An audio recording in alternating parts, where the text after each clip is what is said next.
സമൂഹ മാധ്യമത്തിൽ അധിക്ഷേപം നേരിട്ടതിന് പിന്നാലെ ദീപക് ആത്മഹത്യ ചെയ്തതിൽ സിറ്റി പോലീസ് കമ്മീഷണർക്ക് വീണ്ടും പരാതി നൽകിയിരിക്കുകയാണ് ദീപകിന്റെ അമ്മ.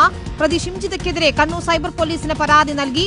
സഹയാത്രക്കാരുടെ മൊഴിയെടുക്കണമെന്നാണ് ആവശ്യം. ഷിംജിത് ചിത്രീകരിച്ച വീഡിയോയിലുണ്ടായിരുന്ന തന്റെ ദൃശ്യങ്ങൾ ഡിലീറ്റ് ചെയ്യണമെന്നാവശ്യപ്പെട്ടാണ് സഹയാത്രക്കാരി പോലീസിൽ പരാതി നൽകിയത്. അതേസമയം ഷിംജിതയുടെ ജാമ്യാപേക്ഷ നാളെ പരിഗണിക്കാനായി മാറ്റിയിരിക്കുന്നു. സിനോജ് തോമസ് ആണ് ചേരുന്നത് വിശദാംശങ്ങളുമായി. സിനോജ്, ഇതിലിപ്പോൾ ദീപകിന്റെ അമ്മ ഇതിൽ പരാതി നൽകിയിട്ടുണ്ടെന്ന് മനസ്സിലാക്കുന്നു. സഹയാത്രക്കാരിയുടെ മൊഴിയെടുക്കണമെന്നതാണ് ആവശ്യമെന്ന് കൂടിയാണ് അറിയുന്നത്. വിശദാംശങ്ങൾ എന്താണ്?